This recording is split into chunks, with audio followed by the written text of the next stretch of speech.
আলহামদুলিল্লাহ আমাদের কাঙ্ক্ষিত মেহমান আমাদের মাঝে চলে আসছে, বলেন আলহামদুলিল্লাহ। আলহামদুলিল্লাহ।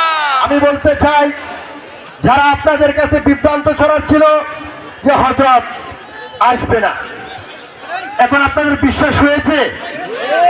আর অনেক জায়গায় কিছু মুনাফিক মুসলমান আছেন যারা হযরতের নামে অনেক বিভ্রান্ত ছড়ায়, অনেক কথার দিকে আছে না নাই? আমি তাদেরকে হুঁশিয়ার করতে চাই, হযরত যদি সঠিকভাবে হযরতের কাছে দাওয়াত পৌঁছে আমাদের মাঝে কোনো না কোনো ভাবে কষ্ট হইলেও হাজির হয় কিনা, হাজির হয় কিনা? তো যারা বিভ্রান্ত ছড়ায়, এই সমস্ত নাস্তিক, এই সমস্ত মুনাফিক, এরা কখনো সফল কাম হইতে পারবে না, কথা ঠিক কিনা? প্রিয় উপস্থিতি, আমি আর কথা বলতে চাই না। হযরত আপনাদের মাঝে কথা বলবেন। আমি ভাইয়ের মাদ্রাসায় দিয়েছি, ভাই তো সরাসরি আলহামদুলিল্লাহ স্টেজে আপনাদেরকে বলছিলাম, এখন তো বিশ্বাস হয়েছে। আল্লাহ তাআলা আমাদের সকলকেই হযরতের বয়ান শোনা তৌফিক দান করুন। এরপর যে আপনাদের সম্মুখে গুরুত্বপূর্ণ বয়ান পেশ করবেন, বারবার কারা নির্যাতিত মাজলুম আলেমে দ্বীন, আন্তর্জাতিক খ্যাতি সম্পন্ন মুফাসসিরে কুরআন, ওই জাতির রাহবার হযরতুল আল্লাম হযরত মাওলানা রফিকুল ইসলাম মাদানী দাওয়াত বারাকাতুহু বয়ান পেশ করবেন। আজকের মাহফিলের প্রধান আলোচক হযরত মাওলানা রফিকুল ইসলাম মাদানী দাওয়াত বারাকাতুহু। আমি হযরতের মহামূল্যবান আলোচনা পেশ করার জন্য মাহফিল ইন্তেজামিয়ার পক্ষ থেকে সবিনয় অনুরোধ জানাচ্ছি। السلام عليكم ورحمة الله وبركاته.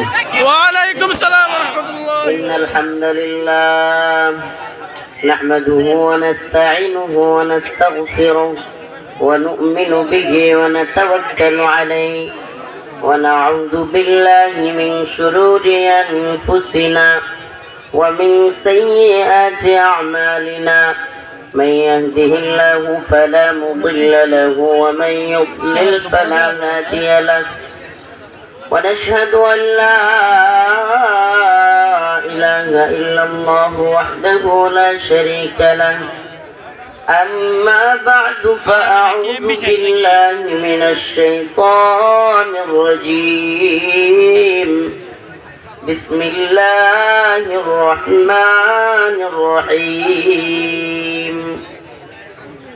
قد أفلح المؤمنون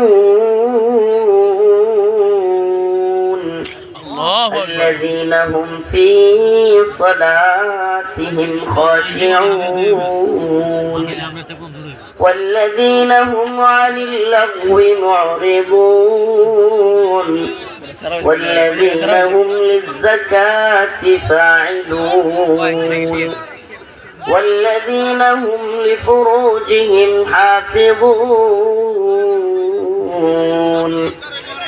إلا على أزواجهم أو ما ملكت أيمانهم فإنهم غير ملومين.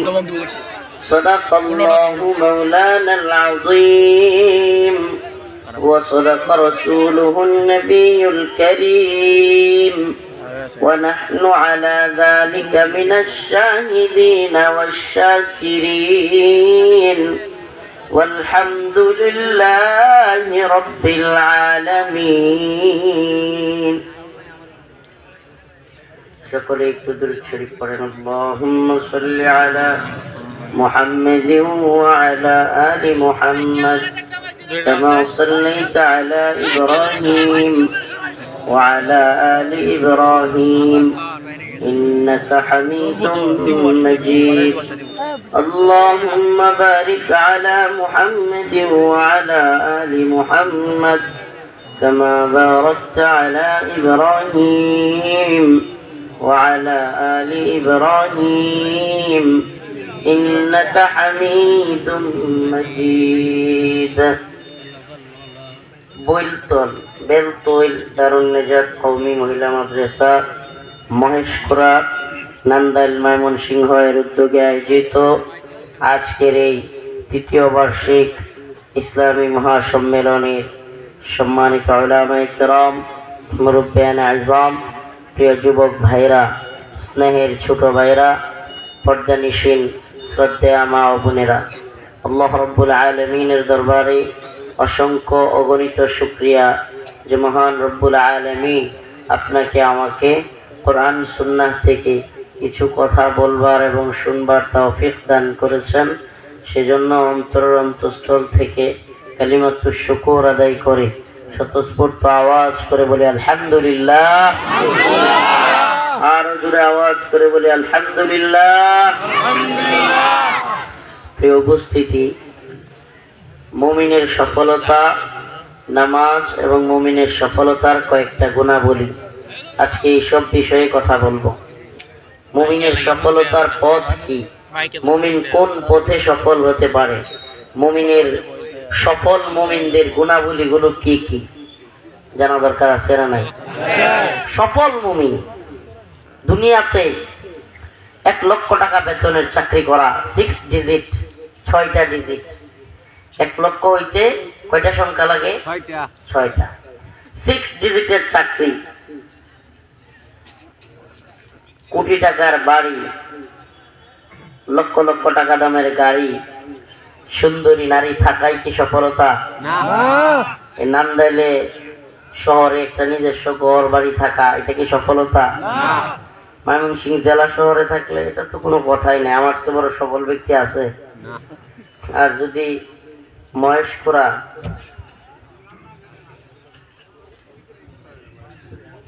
তাড়াতাড়ি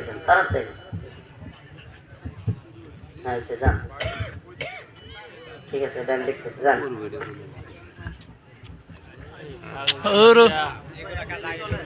কি শুরু করছে এগুলা? মহেশপুরা এলাকার নাম না এটা? মহেশপুরা বেলতৈল। বেলতৈল যদি কারো 50 কাঠা 100 কাঠা জমি থাকে, এত বিরাট সফল লোক। 5টা 7টা ভাই ভাইস্তা থাকলে, 4টা 5টা পোলাপান থাকলে এলাকায়, তার থেকে বড় সফল আর কেটা আছে? এই কি আমাদের সফলতা? এগুলো কি মুমিনের সফলতা? ডাক মারলেই 10টা ভাই ভাইস্তা বাইরে পড়ে, 2-3টা বিদেশেও আছে, টাকা ভাড়া। আর এই এলাকার বন্ধের মধ্যে জমি আছে আমার 100 কাঠা। হুজুর, আমার তো বড় সফল আর কেউ আছে নাকি? এই বংশের পোলাপান এমনি এমনি আটে, কেমনে আটে? এমনি এমনি। বিশাল অহংকার তাদের। কেন?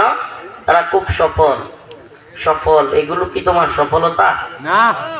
ও মুসলমান ইমানদার, ও নান্দাইল ময়মনসিংহের মুসলমান, প্রিয় ভাইরা আমার, বাবারা আমার, লক্ষ টাকার চাকরি করা,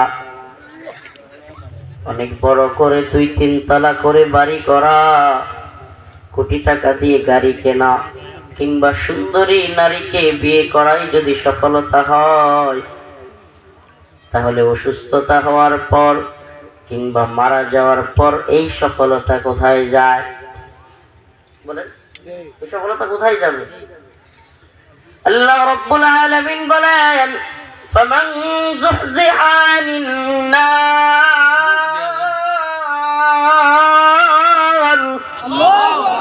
ওয়া উদখিলাল জান্নাতা ফাকাদ ফাজ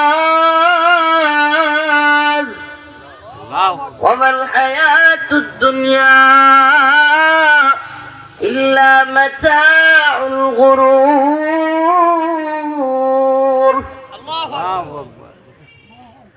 আল্লাহ রাব্বুল আলামিন বলেন, যে ব্যক্তি জাহান্নামের আগুন থেকে মুক্তি পেল এবং জান্নাতের মধ্যে প্রবেশ করতে পারল, সুবহানাল্লাহ, ফামান যুহজিহা আনিন নার ওয়া উদখিলাল জান্নাহ, যে ব্যক্তি জাহান্নামের আগুন থেকে মুক্তি পাইল এবং জান্নাতে প্রবেশ করতে পারল, ফাকাদ ফাজ, সেই হলো সফল। তার মানে মুমিন দুনিয়াতে সফল না ব্যর্থ এটা বলতেই পারবে না। মুমিন তার জীবনে, তার লাইফে, তার চলার পথে দুনিয়া থেকে কবর পর্যন্ত যে কতদিন হায়াত পেয়েছে, এই হায়াতের ভিতরে সে কি সফল মানুষ নাকি ব্যর্থ মানুষ সেটা নিজে পরীক্ষাও করতে পারবে না। কেন? কারণ পরীক্ষার জায়গা একটাই, মরার পর। পরীক্ষার জায়গা মরার পর সফল মুমিন। মুমিনের আরো অনেক সিফাত আল্লাহ পাক বর্ণনা করেছেন। ইয়া আইয়ুহাল্লাযীনা আমানু মান ইয়ারতাদ্দা মিনকুম আন দীনিহি ফাসাউফা ইয়াতিল্লাহু বিকওমিন ইউহিব্বুহুম ওয়া ইউহিব্বুনাহু আযিল্লাতিন আলাল মুমিনিন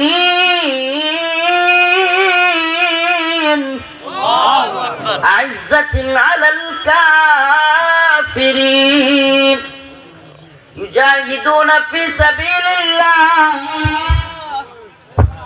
ولا يخافون لومة لائم سبحان الله আল্লাহ পাক মুমিনের গুণাবলী বর্ণনা করতে গিয়ে বলেন, যদি কেউ দিন ত্যাগ করে, দিন থেকে চলে যায়, এই দিন থেকে ইসলাম থেকে মুখ ফিরিয়ে নেয়, আল্লাহ বলেন মাইয়ারতাদ্দা يا أيها الذين آمنوا من يرتد منكم عن دينه فسوف يأتي الله بقوم আমি তাদের পরিবর্তে আরেকটা জাতিকে তৈরি করব সুবহানাল্লাহ ইউহিব্বুহুম ওয়া ইউহিব্বুনাহু যাদেরকে আমি আল্লাহ ভালোবাসবো আর তারাও আমাকে ভালোবাসবে সুবহানাল্লাহ আদিল্লাতিন আলাল মুমিনিন আইজ্জাতিন আলাল কাফিরিন তারা মুমিনদের ব্যাপারে নমনীয় হবে, কাফেরদের ব্যাপারে শক্ত হবে। সুবহানাল্লাহ। কয়েকটা গুণ বললেন। একটা গুণ কি? আল্লাহ তাদেরকে ভালোবাসবেন। আল্লাহ পাক মুমিনদেরকে কি করবেন? ভালোবাসবেন, যারা দিনকে আঁকড়ায় ধরে রাখবে। আল্লাহ কেউ তারা ভালোবাসবে। আদিল্লাতিন আলাল মুমিনিন আল্লাহ বলেন মুমিনদের ব্যাপারে তাদের গুণাবলী হবে, মুমিনদের ব্যাপারে তাদের কাজ হবে নমনীয়। সুবহানাল্লাহ। ওই যে রাসূলের ব্যাপারে আল্লাহ পাক যে আয়াত সূরাতুল ফাতহিতে বলেছেন, ওই আয়াতের নমুনা হবে তারা। মুহাম্মাদুর রাসূলুল্লাহ والذين معه أشداء على الكفار رحماء بينهم أشداء على الكفار কাফেরদের ব্যাপারে তারা কি কঠোর, রুহামাউ বাইনাহুম সুবহানাল্লাহ নিজেরা নিজেদের মধ্যে অনেক দরদি। কিন্তু আমাদের সিফাত কেমন? আমাদের গুণাবলী পুরাই উল্টা। আমরা কাফেরদের ব্যাপারে সনাতন ধর্মাবলম্বীদের, হিন্দুদের মূর্তির দারোয়ান সাজলে খুশি হই। বুঝাইতে পারি? আমরা মূর্তির দারোয়ান সাজতে গেলে খুশি হই। কমিটি গঠন কইরা, টিম গঠন কইরা, বিভিন্ন দল, বিভিন্ন নেতাদের কথায়, শাইখের কথায়, উপদেষ্টার কথায় মূর্তির দারোয়ান সাজি গিয়া মন্দিরের দারোয়ান, মন্দিরের পাহারাদার। কাফেরদের ব্যাপারে আমরা এত উদার, আর মুমিন ভাইদের একটা ছোট্ট থেকে ছোট্ট কোনো কথা এদিক সেদিক হলেই ঠাস করে এমন ভাবে খাবা দেই। এমনকি টঙ্গীর ইজতেমা ময়দানে রাত্রির ৩টা ৪টায় অন্য মুমিন ভাইকে গিয়া মাথায় বাড়ি দিয়া মেরে ফেলতেও দ্বিধা করি না। আমাদের সিফাত, আমাদের গুণাবলী যেমন সাহাবায়ে কেরামের পুরা উল্টা। আমাদের চিন্তা ভাবনা, আমাদের কাজগুলো সাহাবীদের পুরা উল্টা। সাহাবায়ে কেরাম ছিলেন আশিদ্দাউ আলাল কুফার রুহামাউ বাইনাহুম, তারা নিজেদের ব্যাপারে কত নমনীয় ছিলেন। সুবহানাল্লাহ। হযরত ওমর খুতবা দিচ্ছেন মসজিদে নববীতে, এমন সময় তখন হযরত ওমর আবু বকর রাদিয়াল্লাহু আনহু চলে গেছেন, তিনি খলিফাতুল মুসলিমিন। এক লোক দাঁড়ায়া হযরত ওমরের দিকে আঙ্গুল তুলে বলতেছে, ওমর তোমার গায়ে জামা 2টা কেন? বিষয়টা না বললে, একটু আগ থেকে না বললে বুঝবেন। বাইতুল মাল থেকে প্রত্যেককে একটা একটা করে জামা বন্টন করে দেওয়া হয়েছিল, কাপড়। হযরত ওমরের গায়ে 2টা কাপড় কেন? একজন সাধারণ লোক সকলের সামনে প্রশ্ন করতেছে। কাকে প্রশ্ন করতেছে? যিনি খলিফাতুল মুসলিমিন। সুবহানাল্লাহ। সমস্ত মুমিনের খলিফা, তৎকালীন শাসক। বর্তমানে আমাদের শাসকদের কি তো দূরের কথা, শাসকদেরকে যদি বলা হয় যে আপনার গায়ে জামা দুইটা কেন, বা আপনি এত সুন্দর সুন্দর কাপড় পরেন, শীতের কাপড়ের অভাব নাই, আর আমগর শীতের কাপড় নাই, এটা কইলে এত উপরে যাওয়ার দরকার নাই। চেয়ারম্যান টেয়ারম্যান এগুলোরে কইলে পরের দিন আর এর হাত পাও ভাঙ্গা হয়, এর হাত পাও ঠিকঠাক পাওয়া যেত না। ঠিকই ঠিক না? এত উপরে সরকার প্রধানকে বলার দরকার নাই। জনসম্মুখে যদি কোনো চেয়ারম্যানও কম যায়, এই যে আপনি এত ভালো ভালো শীতের কাপড় পরেন আর আমগর এলাকার গরিব মানুষের শীতের কাপড় নাই, এর হাত পাও থাকবো? থাকতো না। অথচ খলিফাতুল মুসলিমিন হযরত ওমর বলল দুইটা জামা কেন? তিনি জবাব দেন নাই, তিনি হুমকি দেন নাই, মারেন নাই। তার ছেলে আব্দুল্লাহ ইবনে ওমরকে বলেন, আব্দুল্লাহ বেটা দাঁড়াও, এই কথার জবাব দাও।